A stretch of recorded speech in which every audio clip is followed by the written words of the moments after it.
بسم الله الرحمن الرحيم. مرة أخرى سيداتي أنساتي سادتي أيها الإخوة والأخوات الأعزاء والأحباء مشاهدينا في كل مكان عبر قنوات راديو وتلفزيون العرب ART، نعود إليكم مرة أخرى هنا والشوط الثاني من المباراة التي تجمع بين نادي الاتحاد ونادي الكرامة ضمن المباراة الختامية لمسابقة الدوري السوري لكرة القدم. بالتأكيد شوط اللقاء الأول كان قد انتهى بتقدم نادي الاتحاد بهدف في الدقيقة 21 عن طريق موتو بونغ المحترف الكاميروني من ركلة جزاء بعد لمسة يد واضحة وصريحة كانت على هاني الطيار. إذن سننتظر في شوط اللقاء الثاني ماذا سيكون السيناريو، كيف سيكون اللقاء، هل هو بالتأكيد لقب سابع بالنسبة للاتحاد أم ثامن بالنسبة للكرامة لكي يقلص الفارق بينه وبين نادي الجيش المتصدر والمتربع على صدارة أبطال الدوري السوري برصيد 10 ألقاب.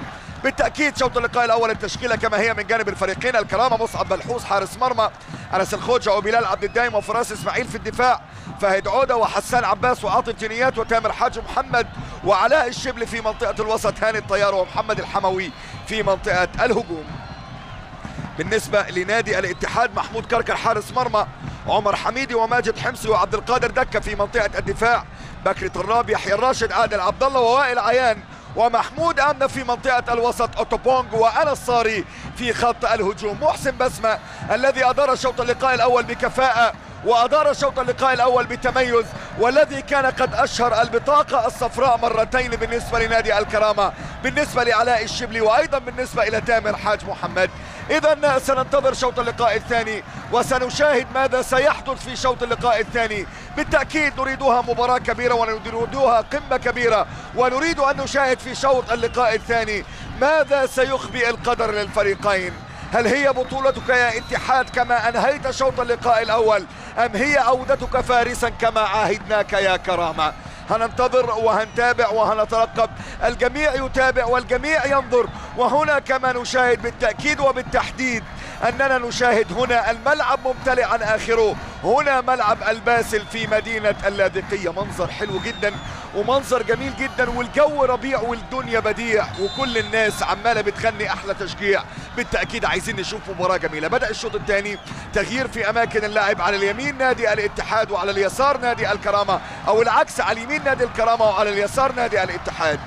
نادي الكرامة في شوط اللقاء الأول أضاع العديد من الفرص بعد أن تسابق المهاجمون والأجناب في تضييع الهجمات، ونادي الاتحاد لعب بطريقة متوازنة استطاع أن يصل بها إلى المرمى من ركلة جزاء بعد كرة لمسها بإيده على طول هاني الطيار، لم يتوانى محسن بسمة في احتسابها بركلة جزاء. انطلاقة من ناحية اليمين ولكن تقفيل كويس جدا من جانب دفاع نادي الكرامة، كرة تتلعب عالية رأسية من هاني الطيار لكن تنزل في وسط الملعب عند يحيى الراشد.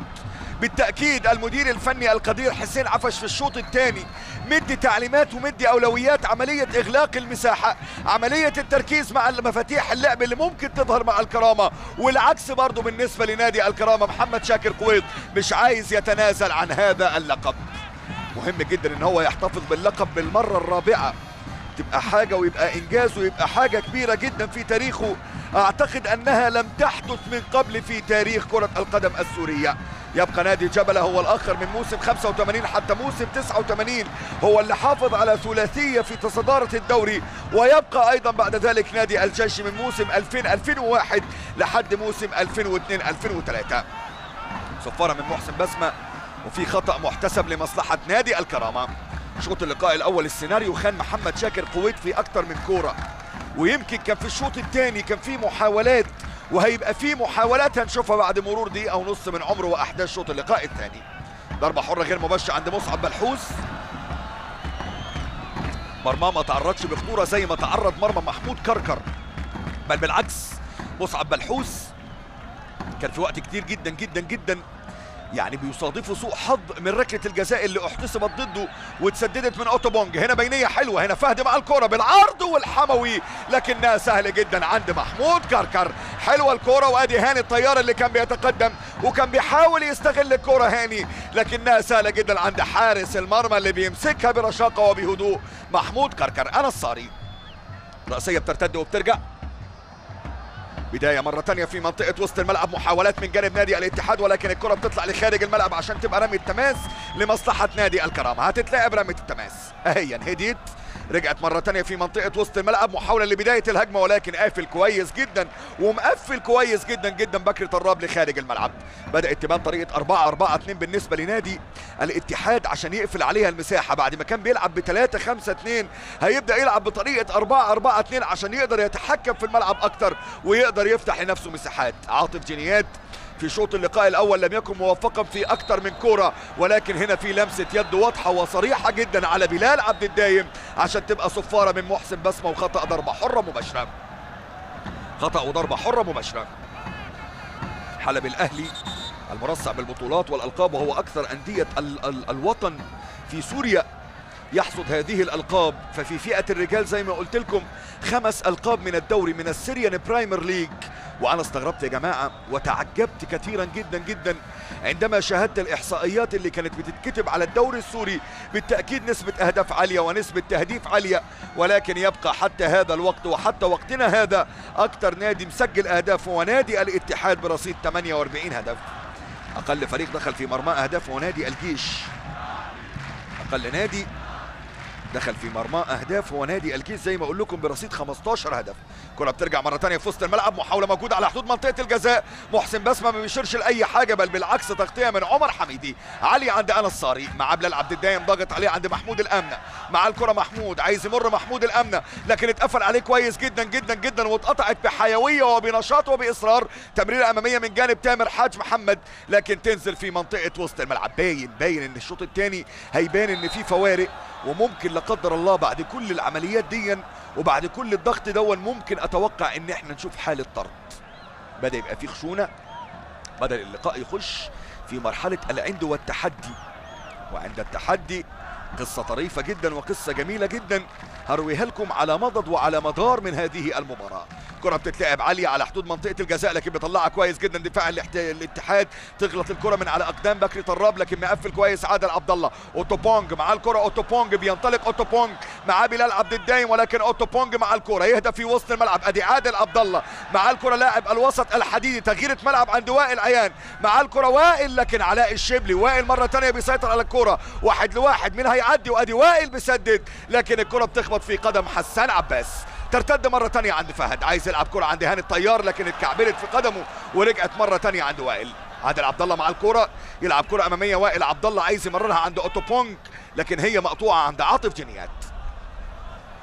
فهد عودة عايز يمرر عند تامر حاج محمد لكنها صفارة من محسن بسمة وخطأ.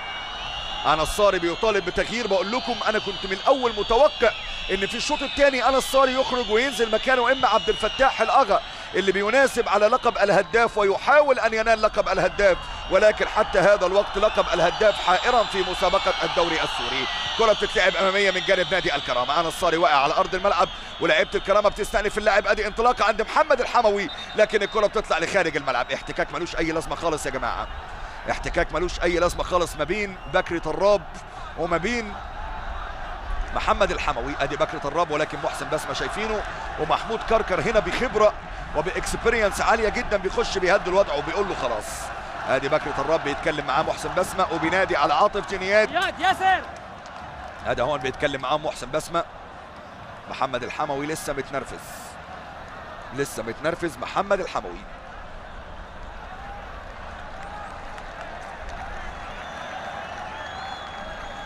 ضربة حرة غير مباشرة لمصلحة نادي الاتحاد، وفي احد اللاعبين واقع على ارض الملعب بالتاكيد هو انس صاري اللي ممكن يكون اول تغيير. ممكن دلوقتي لو بيفكر ولو عايز يهدي اللعب كويس زي ما هو عايز حسين عفش ممكن ينزل يوسف شيخ العشرة.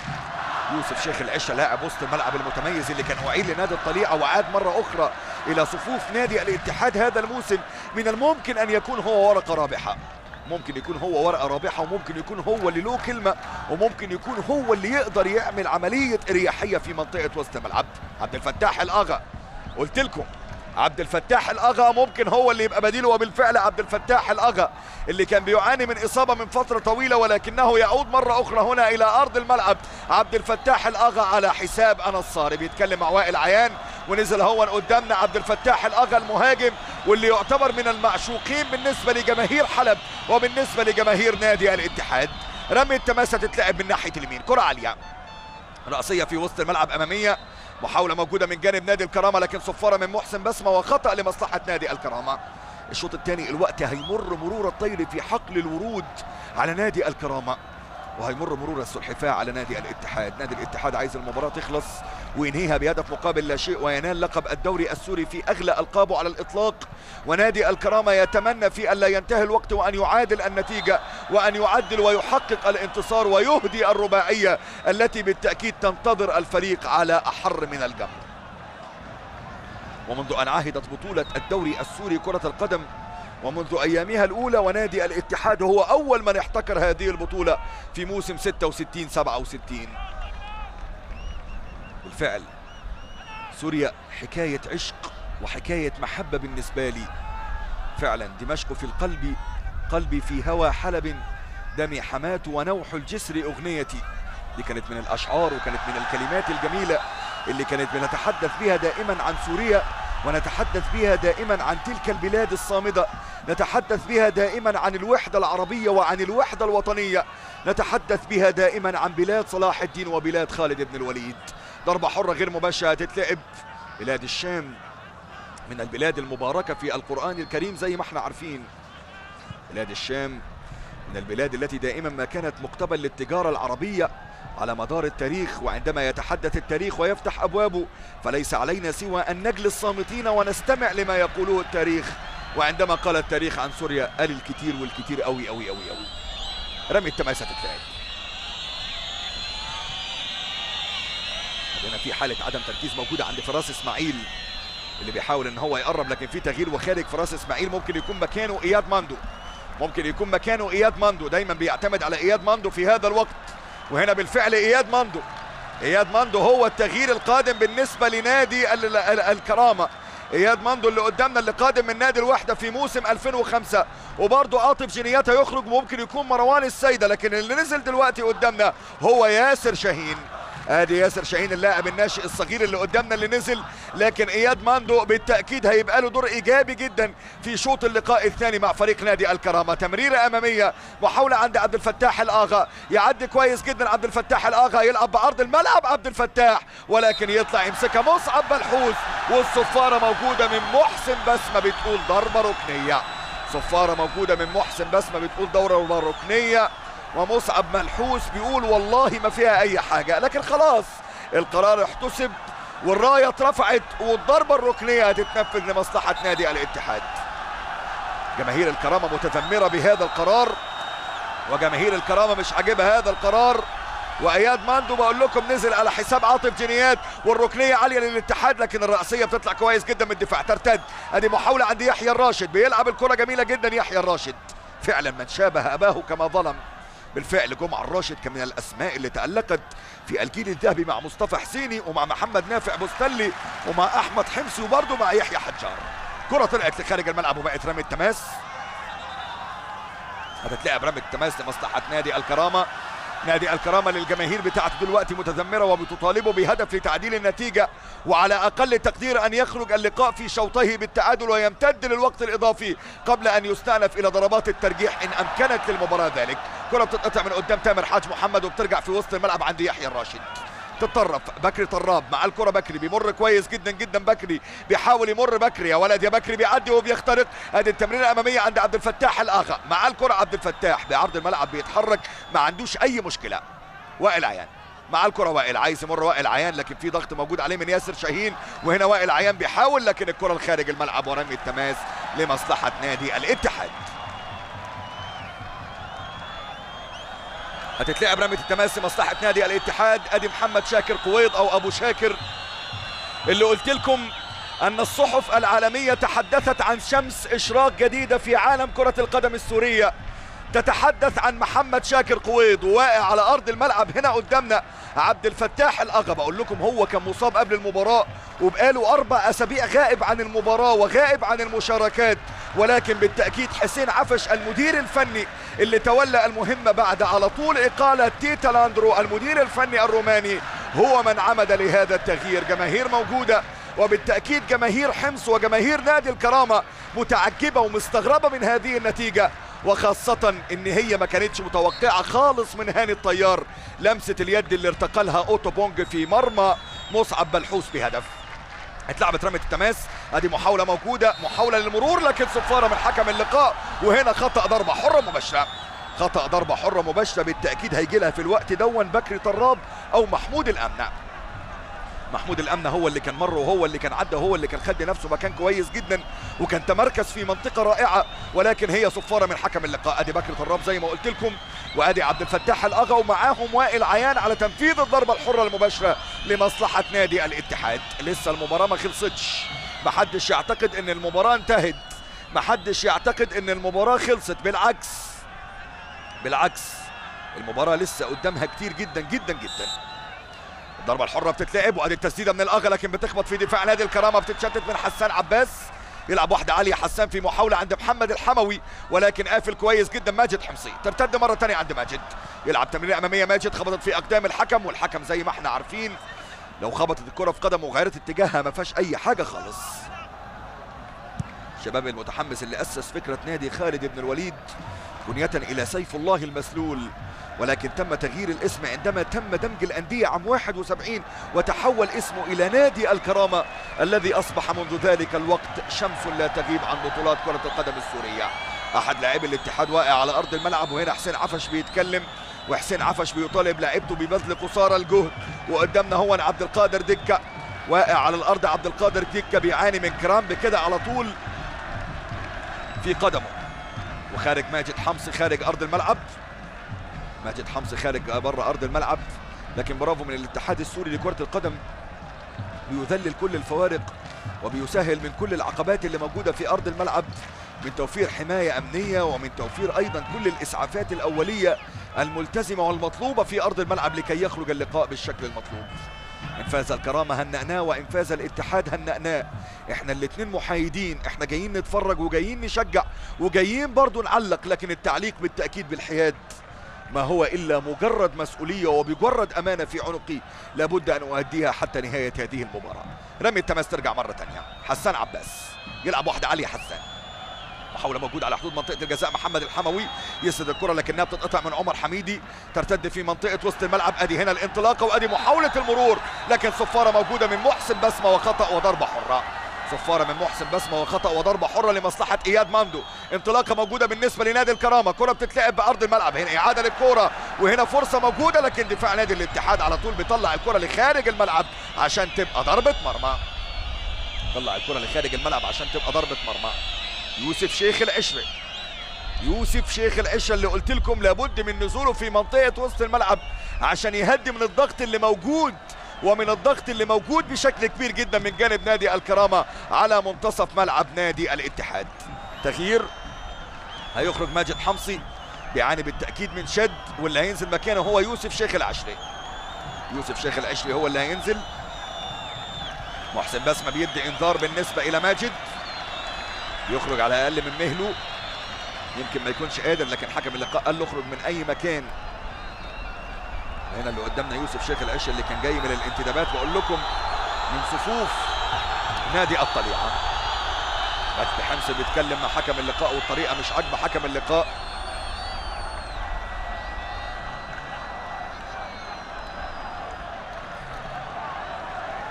نادي الاتحاد يتواجد في صفوفه إبراهيم توريه، وإبراهيم توريه هو الشقيق الأصغر لحبيب كولو توريه وليايا توريه نجم البلوغرانا. إبراهيم توريه المهاجم اللي كان سبق ولعب في الأوجي نيس الفرنسي وقدم من صفوف الأسك ميموساس أسك أبيجان الإيفواري، بيتواجد هو الآخر ولكنه غائب عن لقاء اليوم عن نادي الاتحاد. كرة بترجع مرة ثانية في منطقة وسط الملعب، بداية انطلاقة منظمة من جانب نادي الاتحاد، والعيان يلعب كرة أمامية، محاولة وأدي استلامة أوتوبونج ولكن بتمر. أوتوبونج بياخد كرة حلوة وقفها صح وعدى بيها صح، لكن كرة أوتوبونج خبطت في الدفاع ورجعت له وارتدت وطلعت لخارج أرض الملعب. أدي أوتوبونج ده هو اللي سددها غلط، هو اللي سددها غلط، دي لو جت على يمينه كان ممكن يريحها بسهوله في الشبكه. بدايه هجمه منظمه بالنسبه لنادي الكرامه، ولكن الكره بتطول على اياد ماندو وبتطلع لخارج الملعب عشان تبقى رمي التماس. طلعت لخارج الملعب وبقت رمي التماس. ما بين الاسماء الكبيره وما بين الاسماء العريقه وما بين الجيل العريق، لابد ان نتحدث عن نادي الكرامه ونقول ان هو من اكثر الانديه الاسيويه وصولا للدور ربع النهائي في نظامه الجديد. وصل على فكره عام 2006 للمباراه النهائيه، المباراة اللي كان هزم فيها امام نادي تشونبوك موتورز الكوري الجنوبي. محاولة موجودة في وسط الملعب، ادي فهد عوض بيتورك كويس جدا مع الكرة، فهد بيحاول يمرر، ادي كرة للناحية اليسرى عند ياسر شاهين، بيعدي ياسر لفهد مع الكرة، فهد يدخل جوه منطقة الجزاء، وهنا بقى تدخل قوي، تدخل قوي من عبد القادر دكة من قدام محمد الحموي، ويطلع الكرة لخارج الملعب، تبقى ركنية لمصلحة نادي الكرامة. المباراة ولعت بقت حلوة، بقت مباراة مثيرة، بقت مباراة قوية، بقت مباراة رائعة، وادي الركنية. لكن من اقرب نقطة بقى يطلعها يوسف شيخ العشري، من اقرب نقطة يوسف شيخ العشري يطلع الكرة لخارج الملعب عشان تبقى رمي التماس. تتلعب كرة عالية ورأسية بتعدي من قدام اياد ماندو، وبيسيبها محمود كركر وياخد منها ضربة مرمى لمصلحة نادي الاتحاد. بقول لكم ان نادي الكرامة وصل للنهائي امام نادي تشونبوك موتورز الكوري الجنوبي، وهزم في الذهاب والاياب، وكان على فكره تخطى في هذه المسابقه نادي اتحاد جده السعودي، وتفوق على القادسيه الكويتي وسابا باتري والوحده الاماراتي والغراف القطري. كانت هي دي من الانديه اللي كان تفوق عليها نادي الكرامه. التاريخ لابد ان يذكر بكل حذافيره. وفي البطوله السابقه ايضا كان قدم موسم متميز وقدم موسم عريق، وهنا انطلاقه ومحاوله للمرور من الناحيه اليمنى عن طريق تامر حاج محمد، لكن هي صفاره من حكم اللقاء. ده كان علاء الشبلي على فكره هو اللي عدى، علاء الشبلي ووائل عيان، الاثنين بيلعبوا على بعض مان تو مان، ده ظهير ايمن والثاني ظهير ايسر. ودخلنا في ال20 دقيقه اللي مرت من بدايه احداث شوط اللقاء الثاني. ماذا يخبئ لك القدر؟ هل سيرحل عنك العيد وتقول باي حال اتيت يا عيد؟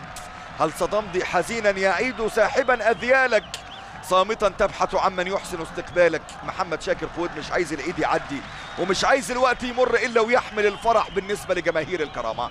ضربه حره مباشره تتلعب لمصلحه الكرامه، ادي المره دي موجوده الكره عند فهد عوده على التنفيذ فهد، والضربه الحره المباشره ممكن تتنفذ، ممكن يستغلها بكرامه بهدف في الوقت دون. ادي يوسف يلعب كره عاليه فهد، وادي الراسيه بتطلع من دفاع الاتحاد لخارج الملعب، تبقى ضربه ركنيه لمصلحه نادي الكرامه، ضربة ركنية لمصلحة نادي الكرامة.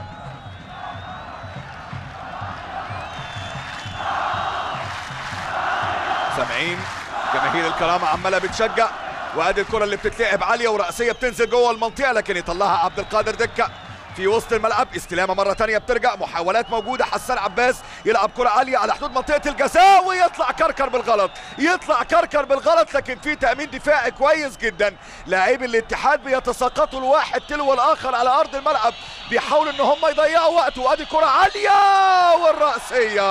والرأسية من قدام إياد ماندو بتطلع لخارج الملعب، وبتبقى ضربة مرمى، بتطلع لخارج أرض الملعب وبتبقى ضربة مرمى. هي للرأسية مرت لخارج الملعب، وبقت ضربة مرمى لمصلحة نادي الاتحاد على أرض الملعب. واقع دكة عبد القادر دكة، واقع على أرض الملعب بيعاني من شد، مجهود كبير جدا بذلوه لاعبي الفريقين على فكرة، مجهود كبير جدا. جدول الدوري الاتحاد والكرامة في الصدارة من الثالث لحد ال14، الجيش، النواعير، الوثبة، المجد، أمية، تشرين، الطليعة والوحدة وجبلة، الشرطة والفتوة ونادي حطين. ادي وائل عيان كان نال انذار، وائل عيان كان نال انذار في الكرة اللي فاتت بعد تدخل كان قوي مع علاء الشبلي. ادي هنا قدامنا يحيى الراشد بيتكلم معاه حسين عفش اللي قلت لكم شقيقه، وهو محمد عفش احد اهم اللاعبين اللي سطعوا في تاريخ مدينه حلب، وكان نال جائزه الاتحاد العربي، جائزه الحذاء الذهبي اللي نالتها اسماء كبيره جدا لو استعدناها ولو استذكرناها. ولو قلنا من مصر هنقول حسام حسن ومحمود الخطيب، ولو قلنا من الامارات بالتاكيد عدنان الطلياني، ومعاه ايضا النجم الخلوق النجم الاماراتي اسماعيل مطر. كل دي اسماء نالت الحذاء الذهبي العربي بالنسبه للاتحاد العربي، المسابقه التي اختفت لمده عامين ولابد ان تعود مره اخرى من اجل ان يتسابق اللاعب العربي الى افضل انجاز والى افضل اداء على الاطلاق. ياسر شاهين اللي كان نزل 22 سنه، اللاعب اللي قدامنا بيتمتع بحيويه وبنشاط وبرشاقه. وهنا بكرة الراب كره اماميه عند عبد الفتاح الاغا، بيحاول عبد الفتاح الاغا لكن حسان عباس قافل، بيطلع الكره لخارج الملعب عشان تبقى رمي التماس، طلع الكره لخارج الملعب عشان تبقى رمي التماس. هل هي ليلتك وهل هو تكريمك هل هي ذكراك الخالدة يا أنور يا تلو، أم هي أيامك يا أتاسي يا من حملت معاني الكلمات الرائعة إلى جماهير الكرامة؟ هكذا يقول الشاعر وهكذا تقول الكلمة وهكذا تتوقع قارئة الفنجان. لكن نبص الكرة اللي جاية فيها ايه، محاولة للكرامة، عدل وسدد لكن اتقفل كويس جدا من الدفاع. ترجع مرة تانية وبترتد. محمد الحموي يهدى في وسط الملعب، تامر حاج محمد يهيئ الكرة كويس عند اياد ماندو، مع الكرة اياد ماندو للناحية اليسرى عند ياسر شاهين، 1 2 جميلة. اياد ماندو مرة تانية بيتحرك وبيعدي اياد لكن ما فيهاش اي حاجة. يوسف شيخ العشري بيسيب الكرة تطلع لخارج الملعب وبتبقى ضربة مرمى. يسيب الكرة تطلع لخارج أرض الملعب وتبقى ضربة مرمى. عام 2007 2008 عدى بكل تاريخه وبكل ذكرياته، عدى بالثلاثية اللي كان ضمها نادي الكرامة. وعام 2008 2009 لا زال يفتح أبوابه ولا زال يفتح أحضانه، يستعد ليستقبل العريس في هذه المباراة. لكن هنشوف وهننتظر. ضربة المرمى اللي عند محمود كركر بتتلعب عليها، تنزل في منطقة وسط الملعب وبتعدي من قدام تامر حاج محمد، يستلم كويس جدا تامر لكنها بترتد عند عادل عبد الله القلب النابض والجندي المجهول بالفعل هو ويحيى الراشد في منطقة وسط الملعب. وائل عيان يرجع مرة تانية في منطقة المنتصف. ادي هنا المحاولات اللي موجودة وادي الفرص الموجودة وادي المحاولة اللي موجودة من جانب عبد الفتاح الآغا لكنها بتتقطع من هاني الطيار وترتد. انطلاقة أمامية، فهد عودة مع الكرة، فهد يلعب تمريرة أمامية، فهد عودة للناحية اليمنى. محاولات موجودة من جانب الكرامة، 1 لواحد. الكرة بعرض الملعب عالية، استلامة كويسة رأسية بتتعدل وفرصة للجول لكن كركر، لكن محمود كركر كبير، محمود كركر كبير. محمود كركر قادر ان هو يحمل عرين، قادر ان هو يقفل العرين واياد ماندو، لكن ساب الكرة اياد، ساب الكرة اياد ماندو عند محمد الحموي. والتصدي كان رائع من محمود كركر اللي بالتأكيد لازم ياخد يوبيل ذهبي على تصدي للهجمات في هذه الكرات. انطلاقة مرة تانية، محاولات من الكرامة، هنا سرعة موجودة على حدود المنطقة. محسن بسمة بيقول العب ما فيهاش اي حاجة. ترتد مرة تانية، محاولات من جانب نادي الاتحاد. بالتأكيد التحكيم سيتناولوا برنامج على المكشوف، مش هنلاقي حد احسن منك يا استاذ فايز انت واستاذ اياد يتكلم عن الحالات التحكيميه زي ما كنتوا بتكلمونا باستفاضه وبروعه من خلال باب الملعب ومن خلال على المكشوف، وبالتاكيد كلها من كتيبه ART عندما يتقدمها عقيل هدبه وايضا عندما تكللها بنجاح يا طارق يا بوري. نبص المحاوله ونبص الانطلاقه، هنا محاوله موجوده من جانب نادي الاتحاد لكنها بتتقطع من جانب نادي الكرامه. انطلاقه اماميه وكره للتقدم في المرحله الهجوميه بالنسبه لنادي الاتحاد، اتقطعت ورجعت مره ثانيه. ادي محاوله من جانب الكرامه، دخل جوه المنطقه، بيسدد جول، بيسدد جول. محمد الحموي بيسجل، محمد الحموي بيجيبها. يا عيني يا عيني يا عيني يا عيني، ايه ده ايه ده ايه ده ايه ده لما الكرة بتصفق والحظ لما بياتي بيخلي كل المرات دي فرحاتي. وهنا بقى نادي الكرامة، نادي الكرامة بيحقق التعادل في الدقيقة 70 عشان يولع ملعب الباسل، عشان يولع ملعب الباسل. مر وعدى كويس قوي. ادي التسديده، عبد القادر دكه غيرت اتجاهها على كركر، غيرت اتجاهها على كركر في الجول، غيرت اتجاهها في الجول. 1-1. رجعت المباراه لنقطه البدايه، رجعت المباراه لنقطه البدايه، لنقطه الصفر، لنقطه بدايه الالتقاء. بل بالعكس ممكن تكون دي صحوة معنوية مرة تانية لنادي الكرامة الذي يستعيد كرامته وهيبته بهدف عن طريق محمد الحموي. عارفين يا جماعة المهاجم، عارفين يا جماعة المقولة اللي بتقول أحوم كالفراشة وألدغ كالنحلة، لكن اللي فاتت دي كانت لدخة بمعنى الكلمة. أرصى بالنسبة لنادي الاتحاد من جانب المهاجم المتميز محمد الحموي. تغييرات كانوا بيطالبوا بيها الجماهير وتغييرات كانوا عايزينها الجماهير بالتأكيد. عاطف جنيات في الشوط الأول قدم ما عليه وزيادة، لكن ياسر شاهين أدى أداء كويس. عندما خرج ماجد حمصي، أقولها بصراحة، لما خرج ماجد حمصي اتحرك براحته واتحرك زي ما هو عايز محمد الحموي. عالية الكرة، محاولة عند أوتو بونج وجمهور الكرامة بيشجع وبيعلي صوته. جمهور الكرامة اللي كان بيقول من شوية العب يا كرامة. اياد ماندو مع الكرة بيعدي كويس جدا وبيخترق في وسط الملعب. تامر حاج محمد، ياسر شاهين عايز يلعب كرة عند علاء الشبلي لكنها في وسط الملعب عند فهد حوده، يعلي الكرة جوه المنطقة مرة تانية لكن كركر قفل الكرة اللي فاتت. محمود كركر برافو، صد الكرة اللي فاتت لكن برافو برضه من نادي الكرامة. ودفاع الاتحاد بدأ يدخل مرحلة المشاكل، وبقول لكم هي انتفاضة الهدف دون بالنسبة لنادي الكرامة وبالنسبة أيضا لمدينة حمص بأكملها. الملعب اشتعل، ما أروعه من صوت جماهير. لازم أسكت عشان تفكوا.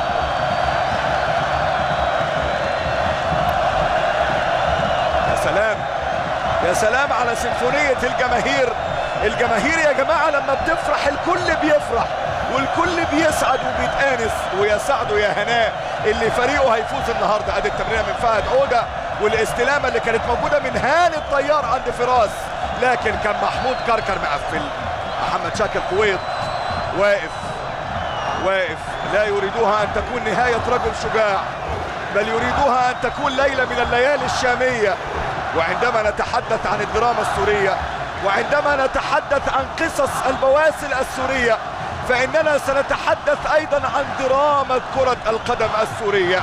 بالتأكيد يا نجدة، يا إسماعيل، يا أنزور الصديق الذي لا أعرفه، إن تحدث عن سيناريو هذه المباراة فإنه سينتظر لأيام بل لشهور عديدة من أجل أن يكتب السيناريو، ومن أجل أن يكتب القصة والرواية، ومن أجل أن يختار أبطال. لا بد أن تمثل، ولا بد أن تعيد الذاكرة إلى سيناريو دراما كرة القدم السورية. عايزة أسماء كبيرة وعايزة أسماء عريقة ترجع مرة تانية تتكلم عن دراما كرة القدم السورية وما أعظمها من دراما. ادي الكرة الأمامية عند محمود الأمنة اللي انخفض مستواه في شوط اللقاء الثاني بعد ما عمد محمد شاكر قويد إلى تكليف رقبته لعلاء الشبلي. هنا مرة تانية الأمنة بيعدي، يعرض واحدة جوه المنطقة، أوتو بونج براسه لكن تنزل. عبد الفتاح الأغا ما لبستش في رجله، وهنا بقى المرة دي حسان عباس يرد الهجمة أمامية عند إياد ماندو. عايز يعدي إياد ماندو وقدامه عمر حميدي، لكن ده هاني الطيار يغير ملعب. هاني الطيار عند محمد الحموي لكنها عدت، بيسيبها بكري طراب وبيلحقها، وبياخد منها رمية تماس لمصلحة نادي الاتحاد. الاثنين حبايب والاثنين احباب والاثنين اصحاب والاثنين دلوقتي اخوات. زي ما بنقول دايما ان احنا عايزين نخرج باعلى مستويات اللقاء من قمة ومن تركيز ومن اداء ومن مستوى راقي. بالتأكيد لمن يتحدث ولمن يهاجم كرة القدم السورية من أقلام تختبئ تحت الظلام ولا تظهر إلا في وقت الفساد، فإن هذه المباراة أكبر رد على من يشكك فيك يا كرة القدم السورية. هنرجع للمباراة وهنقول إن في خطأ وضربة حرة لمصلحة مصعب بنحوس حارس مرمى نادي الكرامة. هتتلعب الضربة الحرة الغير مباشرة لمصلحة نادي الكرامة. المحاولات تبقى موجودة دلوقتي من جانب الفرقتين.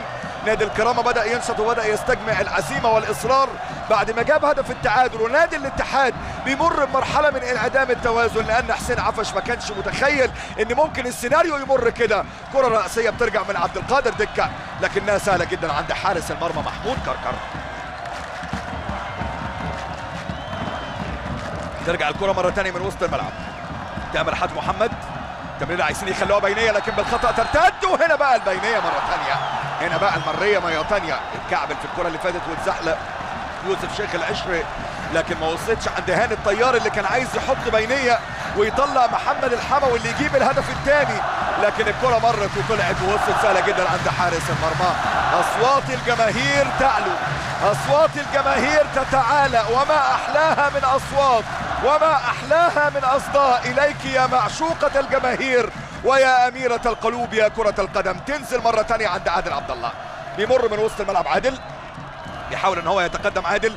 ادي انطلاقه للناحيه اليمنى، محاوله موجوده من جانب النادي الاتحاد. ادي كره عرضيه على حدود منطقه الجزاء، استلامه عبد الفتاح الاغا لكن قفل كويس جدا علاء الشبلي. انطلاقه موجوده بالنسبه لنادي الكرامه. ادي مره ثانيه محمد الحموي بيوسع لنفسه كويس جدا. الحموي في وسط الملعب عند اياد ماندو، مساحه موجوده وادي رايه مرفوعه، ضربه حره غير مباشره وتسلل. رايه مرفوعه وضربه حره غير مباشره وتسلل. اخر 13 دقيقه اقولها على بلاط وعلى بياض عشان ما حدش يلوم. اللي عنده لياقه هو اللي هيكمل، اللي عنده لياقه بدنيه هتسعفه وهتخليه يكمل وهتخليه يستجمع انفاسه ويسحب من انفاسه ويقدر ان هو يرجع مره ثانيه للمباراه فإنه بالتأكيد هيكون هو القادر على أن يظفر بهذا اللقب. ضربة حرة غير مباشرة من تسلل كان موجود على هاني الطيار، المرة دي عند محمود كركر حارس المرمى الباسل المتصدي لأكثر من هجمة هنا على ملعب الباسل في اللاذقية. لكن هنا في انطلاقة من ناحية اليمين مرة تانية، ادي كرة في وسط الملعب، انطلاقة موجودة ومحاولة للتقدم. علاء الشبلي 1-1 لكن قفل عليه كويس جدا جدا بخبرة وقطعها علي حميدي. ترجع مرة تانية عمر حميدي عفوا. انطلاقة من ناحية اليمين، بكري طراب مع الكرة. بكري لاعب على فكرة اداؤه عجبني، والجناب بتوع الفريقين النهارده كانوا عاجبني من نواحي الاكتمال الدفاعي، لكن من النواحي الهجوميه الاثنين كانوا حذرين، ولحد دلوقتي في حذر موجود من الاجناب من جانب الفريقين. كعب رجل جميل جدا من محمد الحموي، يلعب كرة عند اياد ماندو للحموي مرة ثانية، لكن في تدخل من عادل عبد الله. يرجع يهدى عبد القادر دكة، ينظف منطقة جزاءه بمبدأ الامان والسلامة، يطلعها لخارج الملعب عشان تبقى رمي التماس. بتلعب المحاولة بالنسبة لنادي الكرامة، وادي كرة عالية ولكن محمود كركر بقى، محمود كركر موجود محدش يخاف، واللي عنده محمود كركر ما يخافش، طلع مسك الكرة وثبات. أداء متوازن بالنسبة لحراس المرمى الفريقين، وهنا كعب الرجل الجميل من محمد الحموي اللي كان لاعب في نادي التضامن الكويتي وقدم مستوى متميز وكان بيسجل أهداف. وأيضا كرة القدم السورية أصبحت تسطع في عالم كرة القدم العربية والآسيوية، وبالتحديد في الدوري الكويتي من خلال صدارة التهديف لفراس الخطيب، وايضا بالنسبه لجهاد الحسين، فراس مع العربي وجهاد مع نادي الكويت. شايف هنا واقع على ارض الملعب يحيى الراشد، يحيى جمعه محمد الراشد هو اللي واقع على ارض الملعب وبيقوم هون، والاعلام بالنسبه لجماهير نادي الكرامه المتواجده واللي بتشجع نادي الكرامه. كان في هذه البطوله بطوله كاس الاتحاد الاسيوي كان فاز على نادي الوحدات 3-1 في سوريا، وهزم في الأردن أيضا 3-1. نرجع بالذاكرة ونفتكر مع بعض كده موسم 85 وبالتحديد يوم 28 سبتمبر 3-0 للكرامة على الاتحاد، كان أسعد السباعي وكان بسام بيرودي. لكن هنا كرة محمود كركر يطلع بقبضة إيده بطرفها الناحية اليمنى عند بكري طراب. نرجع مرة ثانية ونفتكر نادي الاتحاد مع أيام ومع تألق لمهند البوشي، تفوق على نادي الكرامة في 10 ديسمبر عام 2004 لمحمد عفش وبالنسبة لأنس صاري. دفعة كانت موجودة من ياسر شاهين على بكري طراب، وضربة حرة غير مباشرة لمصلحة نادي الاتحاد. وفي تغيير أخير بالنسبة لنادي الاتحاد، ممكن يكون دلوقتي هو صلاح شحرور أو محمد فارس، الاثنين هم اللي أقرب، الاثنين هم اللي أقرب، لكن لو في المنطقة الدفاعية فالأقرب هو خالد الظاهر بعد نزول يوسف شيخ العشرين. هنشوف مين اللي هينزل، لو على المستوى الدفاعي ممكن يطلع عبد القادر دكة وينزل خالد الظاهر. كرة في منطقة وسط الملعب بتتقطع وبترجع مرة ثانية، ادي مرتدة موجودة بالنسبة للكرامة، كرة أمامية ما فيهاش أي راية، لكن محمود كركر بقى الليبرو، محمود كركر كيف تكون حارس مرمى ليبرو وتقفل كويس، هو اللي بيطلع يمسك كورته بثبات، هو اللي بيطلع يمسك كورته بثبات. كرة بتتلعب أمامية، المحاولة عند عبد الفتاح الأغا اللي بيعدي كويس عند محمود آمنة. صفارة موجودة من حكم اللقاء وخطأ لمصلحة نادي الاتحاد، خطأ لمصلحة نادي الاتحاد. هيتنفذ دلوقتي 81 دقيقة، وهنا اللي نزل دلوقتي زي ما قلت لكم هو خالد الظاهر. خالد الظاهر في تغيير دفاعي في منطقة وسط الملعب بالنسبة لنادي الاتحاد. ضربة حرة هتتلعب، كرة عالية بالنسبة للاتحاد، ولكن هنا برافو بقى، برافو بقى التقفيل والذكاء من جانب حسان عباس اللي بيطلع الكرة لخارج الملعب عشان تبقى ضربة ركنية. طلع الكرة لخارج أرض الملعب عشان تبقى ضربة ركنية. خالد الظاهر هو اللي نزل مكان يحيى الراشد. قلت لكم التغيير ممكن يبقى موجود في منطقة وسط الملعب. ركنية بتتلعب عالية لكن دفاع الكرامة بيطلع كرة بتتلعب أمامية، محاولة من جانب نادي الاتحاد، لكن الرأسية بتعدي، الرأسية بتعدي وبتطلع تبقى ضربة مرمى.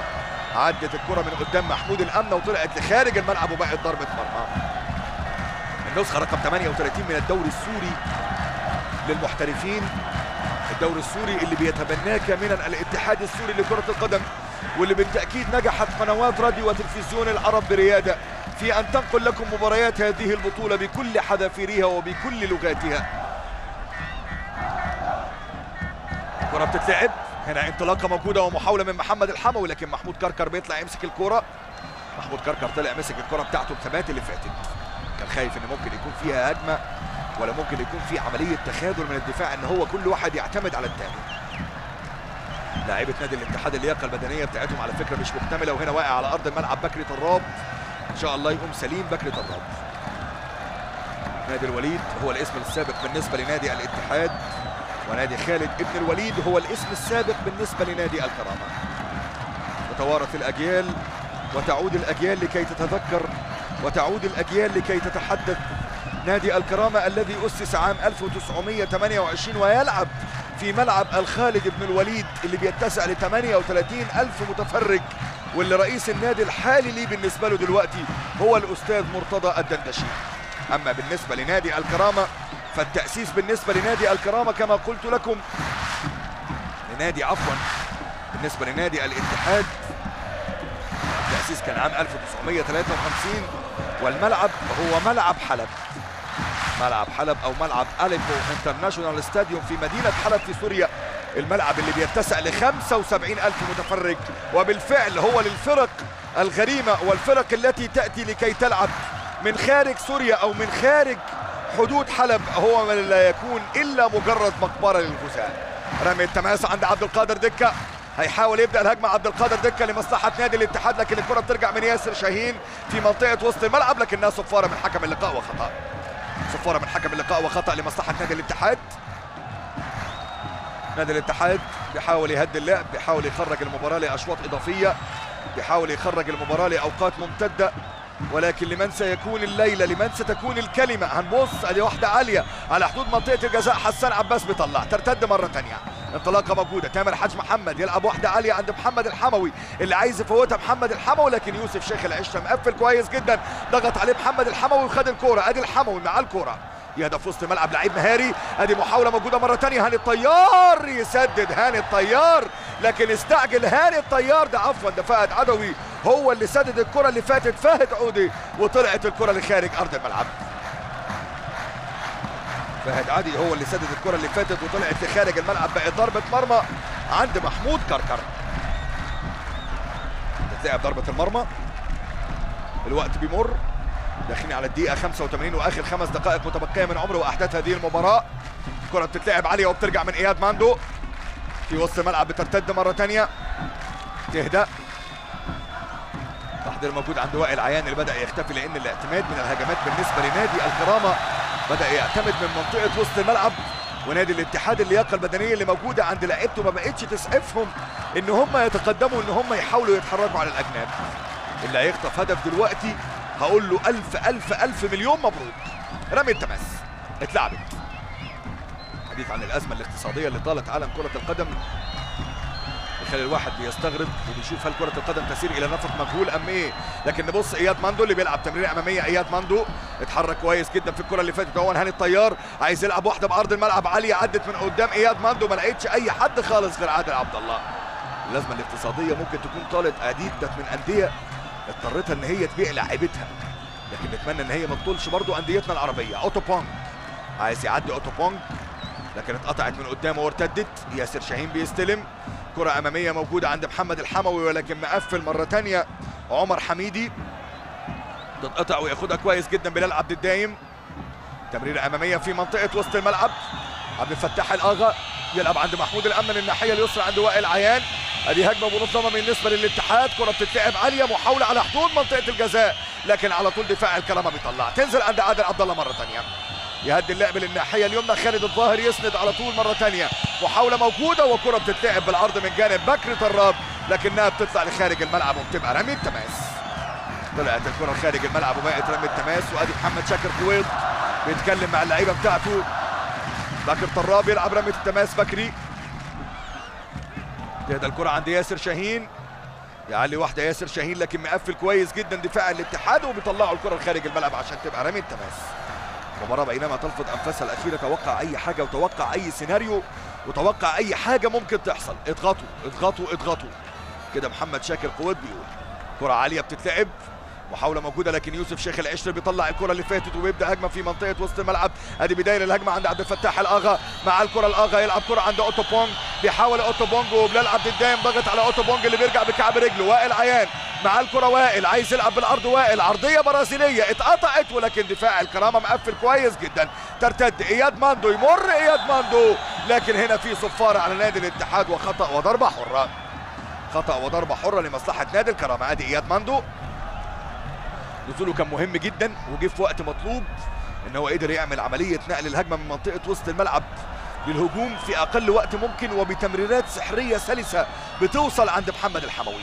استلامة مرة ثانية في وسط الملعب. خالد الظاهر يلعب الكرة في المنتصف عند محمود الامنة، مع الكرة محمود الامنة يحاول يمر محمود ويلعب مرة ثانية عند بكر طراب. شايفين المحاولات اللي موجودة، وادي الكرة بأرض الملعب عالية بيحاولوا مصعب بلحوث. مصعب بلحوث كان ممكن يغلط، لكن بكر طراب لف الكرة كويس ومرت وطلعت لخارج الملعب، بقت ضربة مرمى. حسين عفش يقول لهم اصبروا، عدى الكتير ما بقى الا القليل، و88 دقيقة ودقيقتين متبقيتين على انتهاء هذه المباراة في وقتها الأصلي قبل أن تمتد إلى وقت إضافي ومن ثم إلى ركلات الجزاء الترجيحية. كرة بتتلعب ما بتلاقيش أي حد خالص، أقرب عند محمود كركر. اللياقة البدنية النهاردة ما أسعفتش لعيبة الاتحاد عكس ما كان عليه لاعبي نادي الكرامة. ادي انس الخوجة اللي عامل لقاء كبير جدا من الناحية الدفاعية، وادي محمود كركر هو اللي بيهدي الكرة. محمود كركر وبيحاول يضيع شوية وقت. ادي محمود كركر استنى محمد الحموي، لكن اللي ضغط عليه هو هاني الطيار. بيحاول محمود كركر ان هو ياخد مرحلة لالتقاط الانفاس ما بينه وما بين زمايله. كرة عالية رأسية بتنزل على حدود منطقة الجزاء، بتتطرف أمامية من جانب لعيبة الكرامة، خبطت في بكر طراب وطلعت لخارج الملعب، بقت رمي التماس. هتتلعب رمي التماس في وسط الملعب. ياسر شاهين بيمر كويس جدا، بيدور على مساحة ينقل بيها اللعبة عند علاء الشبلي، ولكنه بيهدف في المنتصف. محاولة تامر حاج محمد عند علاء الشبلي من الناحية اليمنى.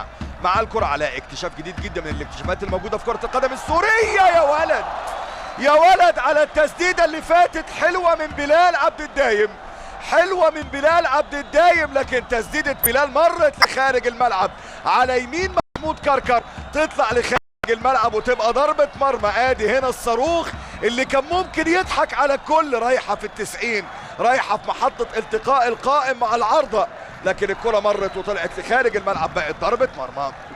طلعت لخارج ارض الملعب وبقت ضربة مرمى. واقع على ارض الملعب محمود كركر بيشتكي من اصابة في ركبته. المباراة توقفت كثيرا في شوط اللقاء الثاني، وخاصة من جانب لاعبي نادي الاتحاد، يا اما لاصابة يا اما لعرقلة يا اما لانذار يا اما ان الكرة كانت بتخرج لخارج ارض الملعب. هنشوف.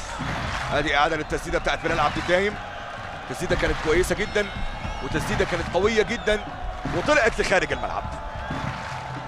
ادي المحاولات، واقع على ارض الملعب محمود كركر، و90 دقيقة بالتأكيد.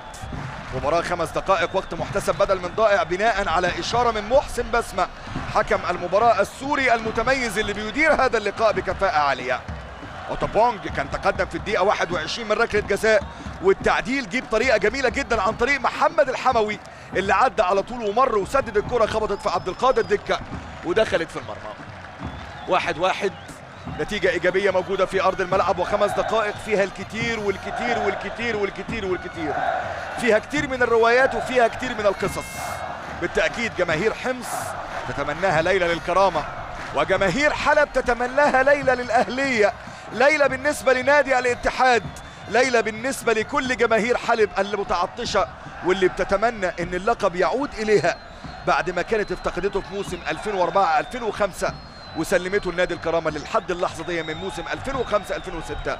مش راضي يفرط في اللقب. محمد شاكر خويط يبحث عن رباعية، عن 4 مواسم متتالية بطل لدرع الدوري السوري. انطلاقة موجودة، وادي كرة هنا بتطرف الناحية اليمنى عند محمود الأمنة. مع الكرة محمود الأمنة بيعدي كويس جدا من ياسر شاهين، لكن هنا في دفعة من ياسر شاهين، وحكم اللقاء بيقول ايه بقى؟ حكم اللقاء بيقول ايه بقى؟ بيقول ضربة مرمى لمصلحة نادي الكرامة. عدى كويس جدا محمود الأمنة ومر، لكن ياسر شاهين البديل اللي نزل على حساب عاطف جنيات هو اللي طلع الكرة وقفل عليها كويس جدا وخلاها تبقى ضربة مرمى. لاعب من الكرامة وقع تاني، لاعب من الكرامة وقع تاني. مباراة ماراثونية بمعنى الكلمة، ومباراة بيمر فيها الوقت بمعنى الكلمة.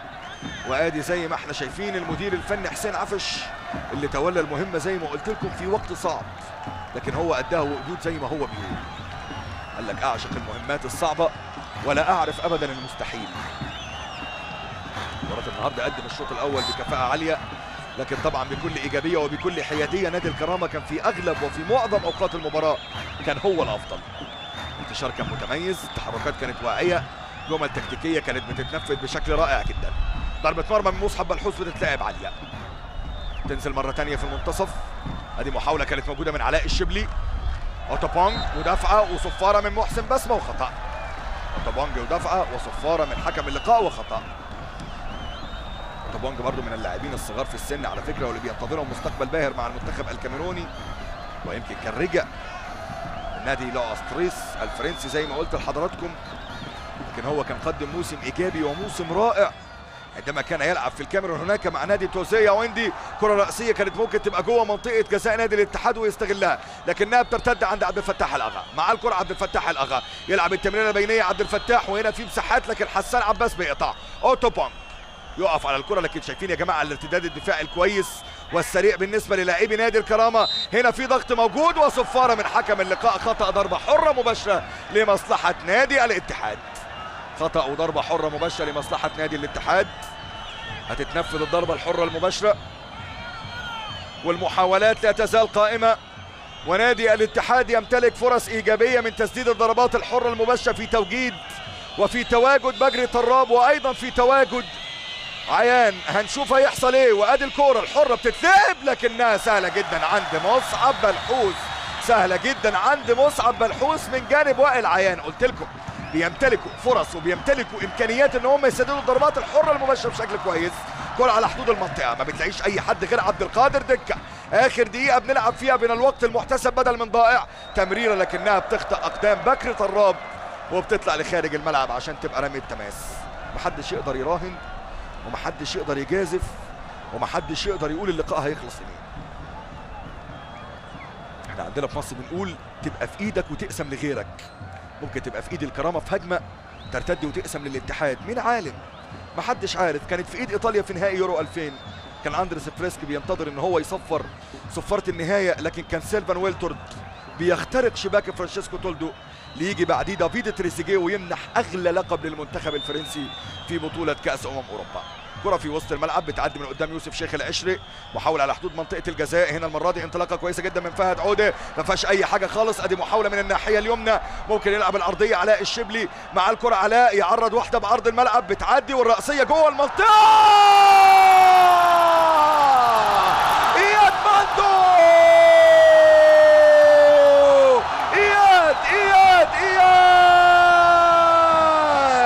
إياد يمتطي الجياد ويترجل فارسا للكرامة، فارسا للكرامة وفارس لحمص. وقلت لك تبقى في ايدك وتقسم لغيرك.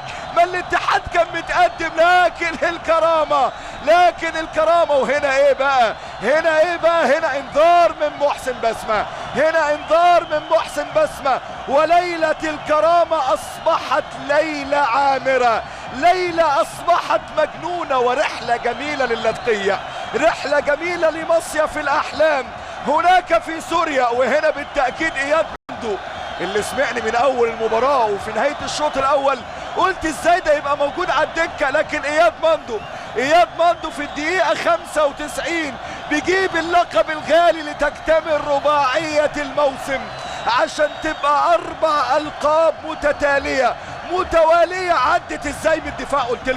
قلت لكم بدأ يعاني من مشاكل دفاع الاتحاد. وهنا بقى العرضية علاء الشبلي، نبص بقى العدلة والسندة هاني الطيار. الله، اهدى في المرمى بقى، دي في المرمى بقى من اياد ماندو. واللقاء كده بقى خلص. انا اقول لكم كده وابصم لكم بالعشرة ان اللقاء خلص لمصلحة نادي الكرامة. بالفعل جماهير نادي الاتحاد ما تزعلش، بالفعل الكرامة كان افضل، الكرامة في الانتشار كان احسن. حسين عفش لم يعرف كيف يتعامل مع اللياقة البدنية، وقلت لكم اللي عنده لياقة بدنية هو اللي هيكمل. الكرامة هو اللي بيكمل، والكرامة بيجيب الهدف الثاني في هذه المباراة عشان يقدر ان هو ياخد هذا اللقب. محمود كركر بيعترض وبيحتج، ولاعبي نادي الاتحاد بيعترضوا وبيحتجوا وبيطالبوا برايه وتسلل، لكن لاني حكم ولاني خبير تحكيمي ولاني اسمي محمد فوده، انا اسمي بلال علام، ما اقدرش اقرر في اي لقطه من اللقطات دي. محمد فوده موجود، محمد فوده هو اللي يحلل اللقطات التحكيميه، واتلعبت اهي على طول ضربة البداية مرة تانية. الاتحاد يبحث عن التعادل، ومحسن بسمة الجميع ينتظر صافرته من جماهير الكرامة. وهنا المرة دي التسديدة لكنها عالية خارج الملعب، لكنها عالية خارج الملعب عشان تبقى ضربة مرمى لمصلحة نادي الكرامة. ضربة مرمى لمصلحة نادي الكرامة، ولاعيب جاله شد، رجله شدت. ده ايه ده بقى؟ ده لعيبة الكرامة كلها شدت، لكن طبعا شدوا حيلهم النهارده، وشدوا من عزيمتهم، وشدوا من اصرارهم، وقدروا ان هم يقدروا يجيبوا لقب غالي ليهم. حكم اللقاء بيوقف اللعبه هو وبيستأنفه مره ثانيه، لان واحد من لاعبي نادي الكرامه وقع على ارض الملعب.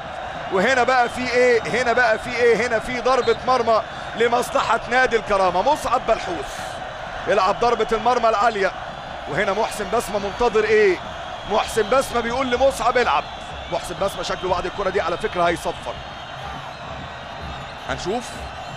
يا ريت مخرج اللقاء يعمل لنا فوكس كده على الملعب. ايوه ادي هنا مصعب بلحوس واقف على تنفيذ ضربه المرمى لمصلحه نادي الكرامه.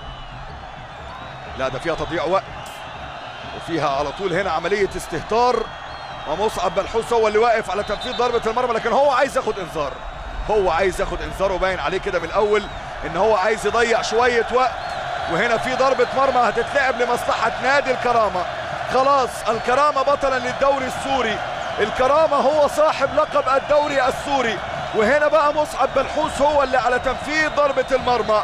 هنشوف هتتلعب ازاي، وضربة المرمى هي بتتنفذ عالية. محسن بسمة لسه ما صفرش، وادي صفارة محسن بسمة، ادي صفارة اللقب، ادي صفارة البطولة. الكرامة فارس لكرة القدم السورية، الكرامة هو من يعيد الهيبة في هذه المباراة الفاصلة. الكرامة هو البطل، الكرامة هو الزعيم، الكرامة هو الكبير، الكرامة هو اللي هيخلي ليالي حمص، هيخليها افراح، هيخليها ليالي ملاح، هيخليها على طول ليالي الكل يتمناها، الكل يسعد بهناها، الكل يفضل يغني فيها، والكل يغني بلياليها. واياد ماندو يستاهل يحمل على الاعناق. اهلى هدف واغلى واحلى هدف في حياتك يا اياد يا ماندو. الدوري السوري هنا في لحظة ختام، في النسخة 38 التي تتحدث عن بطل بدأها الاتحاد واكملها الاتحاد، ثم عاد بعد ذلك نادي دمشق في موسمين كبطل. توقفت المسابقة لمدة عامين واستؤنفت لكي يصدع بعد ذلك هلال نادي الجيش.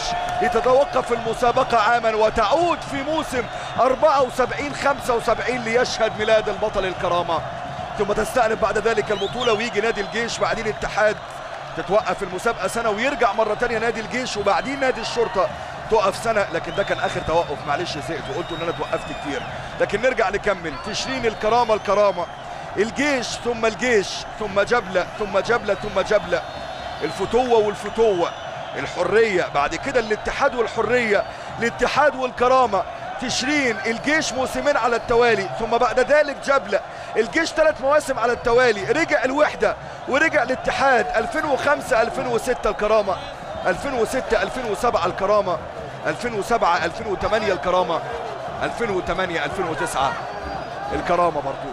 نادي الكرامة في هذه الليلة يسعد بهذا اللقب، نادي الكرامة في هذا الوقت وفي هذا الأثناء بالتحديد يسعد بهذا الإنجاز. نادي الكرامة الذي كان فارسا بمعنى الكلمة في كرة القدم السورية، والذي كان يحمل كل معاني الوفاء والعطاء، كان يحمل كل معاني الارتقاء، استطاع ان هو ينال لقب الدوري السوري في تلك المباراة الحاسمة والفاصلة. جماهير حمص بالتأكيد سعيدة، جماهير حمص بالتأكيد تشعل النار بفرحة الانتصار لكي يكون بذلك اللقب هو الغالي. بطولات اكتملت لكي يصبح بذلك اللقب ده غالي جدا، يصبح هو اللقب المتميز واللقب الذي يحمل رقم 8 بالنسبة لنادي الكرامة، ليقلص الفارق بينه وبين الجيش اللي هو المتصدر لقائمة حصوله على الدوري السوري برصيد 10 بطولات.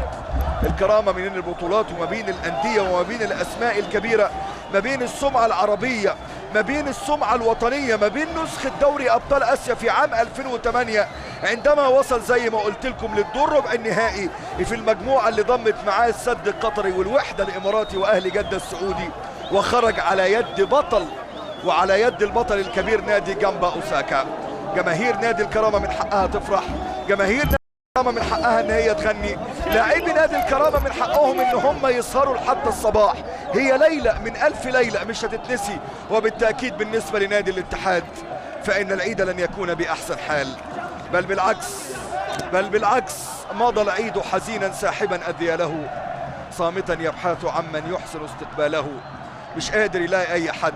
وإياد ماندو محمول كالأبطال، ولكن بالتأكيد اللي محمول كالأبطال هو محمد شاكر قويض، اللي كان بالفعل نعم الرجل المناسب في الوقت المناسب في المكان المناسب. بدأها نادي الكرامة، وكان نادي الكرامة فكرة تأسيس من شباب متحمس، شباب كان بيتطلع إلى أن يعود وإلى أن يبقى. ولكن يبقى طبعا المهندس محمد ناجي عطري رئيس مجلس الوزراء السوري هو الرئيس الفخري للنادي منذ كان محافظا لحمص. بالتأكيد لازم نهنيه باسمنا وباسم شبكة قنوات راديو وتلفزيون العرب. بالتأكيد كل سعيد بهذه المباراة اللي نقلت إليكم عبر قنواتنا، قنوات الريادة والتميز، في نقل حي ومباشر عبر هذه الأجواء وعبر هذه الليالي، هنا في مصيف، وهنا في أحلى الأوقات، وهنا في مصيف الشرق، وهنا في مدينة اللاذقية. عارفين طبعا مدينة اللاذقية، وعارفين ليالي مدينة اللاذقية، وعارفين جمالها وبهائها، وعارفين ثمرها، وعارفين حلاوتها بشكل كبير جدا. عام 2007 يعتبر هو الأفضل بالنسبة لنادي الكرامة على مدار تاريخه، ولكن من وجهة نظر جماهير الكرامة بعد هذه المباراة أن عام 2008 سيكون هو اللقب الأغلى، سيكون هو اللقب الأكبر، سيكون هو لقبك يا شاكر يا قويض. وبالتأكيد كتيبة الART لم تتوانى في لحظة، وبالتأكيد لم أنسى الأسماء، وبالتأكيد لم أنسى الذكريات، لم أنسى أستاذ العزيز فايز وهبي، لم أنسى ولو أتمنى في لحظة أن أنساك يا إياد يا ناصر، حتى أنت يا عقيل يا هدبة. وبرضو كل الجهود وكل الإمكانيات أيضا بإشراف وبتميز من طارق بوري، برعاية برضو من الأستاذ عمرو مصطفى، بإشراف بالتأكيد من رئيس القنوات الرياضية الكابتن عدنان حمد الحمادي، وبإشراف من سعادة الشيخ محي الدين صالح كامل. قنوات راديو وتلفزيون العرب تنقل إليك الحدث، قنوات راديو وتلفزيون العرب تنقل إليك التاريخ، وهنا تاريخ جديد يسطر من خلال نادي الكرامة. اختيار هتافات جميلة بعيد عن الاستفزاز هو ده اللي كان عنوان طول الموسم بالنسبة لجماهير الكرامة، عدم الخروج على النص، بل بالعكس الأيام الجميلة والليالي الملاح هنا تعود مرة أخرى بالنسبة لنادي الكرامة الذي يسعد بهذا اللقب الغالي، والذي يسعد بدرع الدوري السوري لموسم 2008-2009. نادي الكرامة في 8 مواسمه بعد استطاع أن ينال لقب الدرع، ولرابع مرة على التوالي يسجل الرقم الجديد الذي سيحتاج إلى أيام، وسيحتاج إلى تواريخ جديدة، وسيحتاج إلى عهود وإلى أجيال وإلى شباب وإلى أسماء كبيرة من أجل أن تعود ومن أجل أن تحقق ذلك. البسمة مرسومة على شفاه محسن بسمة، هذا الحكم الرائع والمتميز الذي أدار ذهاب نهائي دوري أبطال العرب هناك في مركب محمد الخامس في المغرب، اللقاء الذي كان قد جمع ما بين الواك الوداد البيضاوي والإسبيرانس نادي الترجي الرياضي التونسي. هو أيضا نفس الحكم الذي أدار أكبر مباراة تاريخية في تاريخ مسابقة دوري أبطال العرب، وهي المباراة التي كانت قد جمعت ما بين نادي الوحدات الأردني ونادي المريخ السوداني. هو الحكم الذي تم ضمن اختياره من أفضل 5 حكام عرب على مدار 3 أعوام قدم فيها أفضل أداءاته على الإطلاق. هنيئا للكرة السورية بمحسن بسمة، وهنيئا للعرب بمحسن بسمة، وهنيئا للمباراة أيضا بمحسن بسمة، هنيئا لسوريا بهذا الأداء، هنيئا لسوريا بهذه المباراة الكبيرة وبهذه المشاركة العريقة. إذا في هذه الليلة وفي هذا الوقت بالتحديد وفي هذه الأثناء لا يسعنا سوى أن نتحدث عن التاريخ ونتحدث عن نادي الكرامة الذي استطاع أن ينال لقب هذه البطولة. لحظات ويتوج نادي الكرامة ببطولة الدوري السوري لهذا الموسم. الكل بينتظر والكل بيستنى والكل مستني برضه، وعارف رابطة المشجعين بالنسبة لنادي الكرامة قاعدة وعمالة على طول، لكن أنا طبعا ببارك لها بنفسي على مرور أعوام مديدة من عمرها ومن تاريخها. تأسست عام 1975 واكتمل بعد ذلك عقدها التاريخي لكي تمر وتدخل في 30 عام من التميز ومن الإبداع. لحظات ويتوج زي ما بقول لكم نادي الكرامة بلقب بطولة الدوري السوري لكرة القدم. واقف هو على المقصورة وطالعين لاعبي نادي الكرامة من أجل استلام الدرع. هيتقدمهم محمد شاكر قويضة المدير الفني للفريق والذي حقق الإنجاز الرائع، وأيضا معاهم إياد ماندو والهدف الأول اللي كان سجله محمد الحموي. وهنا قائمة الأسماء زي ما احنا شايفين هون. هنا حسان عباس اللي هيرفع اللقب الغالي واللي هيرفع اللقب الكبير، وهنا صفاح مع كل المسؤولين. بالفعل الكرامة هو بطل الدوري، الكرامة هو السوبر هيرو، الكرامة هو السوبر مان كرة القدم السورية لهذا العام. بالتأكيد حقا إنها الفرحة، حقا إنها السعادة، حقا إنه التاريخ الذي لا يمكن أن يغفله ولا يمكن أن ينساه أي من الأشخاص. مصعب بلحوس كان على قدر المسؤولية وعلى قدر العهد، وأيضا بالتأكيد الجميع ممن يحضرون هنا من لاعبي نادي الكرامة. قائمة امتدت وقائمة اكتظت بالأسماء، ولكن في النهاية كانت التهاني وكانت التبريكات بحصول مدينة حمص على لقب غالي يتقدمها طبعا مسماها الشهير بالنسبة لنادي الكرامة. يبقى كده الكرامة هو بطل الدوري، الوصيف هو نادي الاتحاد، الجيش والنواعير والوثبة والمجد وأمية وتشرين، الطليعة، الوحدة وجبلة والشرطة والفتوة وحطين من المركز الثاني لحد المركز ال14. إذا تعود الليلة مرة أخرى للإضاءة، وتعود الليلة مرة أخرى لكي تكون في مرحلة التكوين. ومرحلة التكوين بالنسبة للقب مش سهلة خالص، ان انت تاخد لقب وتحافظ عليه 4 مواسم ورا بعض، دي حاجة نادرا ما بتحصل ونادرا ما بتتكرر. دماء جددت وشباب تم الدفع بهم ولاعبون تم حصولهم على ثقة كانوا على قدر المسؤولية. كتيبة الكرامة في مواجهة اليوم كانوا مصعب بلحوس، فراس إسماعيل وبلال عبد الدايم، أنس الخوجة، فهد عدوى، حسان عباس، عاطف جنيات، علاء الشبلي، هاني الطيار، تامر حاج محمد، عدنان حافظ، توفيق طيارة، تامر سباعي، ياسر شاهين، ستيفن، مروان السيدة، وإياد مندو عريس الليلة بالتأكيد بالهدف الغالي في الدقيقة 95. إذن على لحظات وعلى أوقات وعلى ثواني قليلة سنبارك للكرامة بحمل بطولة الدوري وبحمل درع الدوري السوري لعام 2008-2009. الجميع ينتظر والجميع على منصة التتويج. ومخرج اللقاء أرجوك لا تدعنا ولا تحرمنا من هذه اللقطة ولا تحرمنا من هذا التشريف التاريخي. بالتأكيد شكرا إليك يا مخرج، بالتأكيد لابد أن تستحق التهنئة وتستحق الثناء. هنا زي ما احنا شايفين برضو أحد نجوم هذه المباراة بشكل كبير جدا عاطف جنيات، وأيضا ستيفن اللي قدامنا، وكل لاعبي نادي الكرامة اللي جايين وحاضرين قدامنا.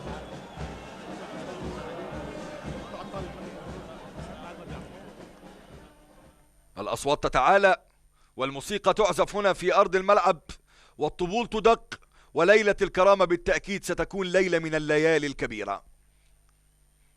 محمد الحموي يتقدم هو الآخر صاحب هدف المباراة الأول في الدقيقة 70 بعد أن صام نادي الكرامة عن التسجيل ل70 دقيقة وكان متأخر بهدف عن طريق أوتوبونج من ركلة جزاء في الدقيقة 21. استطاع محمد الحموي بمهارة وبدقة وبإصرار أن هو يحرز التعادل قبل أن يضيف إياد ماندو هدف التتويج في الدقيقة 94 أو بالتحديد في الدقيقة 95 من عمر وأحداث هذه المباراة. هنا درع الدوري السوري لهذا العام والجميع ينتظر استلام الدرع. وهنا حسان عباس واقف على منصة التتويج. حسان عباس بيستعد لرفع درع الدوري السوري لعام 2008-2009. بالفعل بطولة درع الدوري المحترفين السوري في أيدي حسان عباس. حسان عباس يحمل الدرع.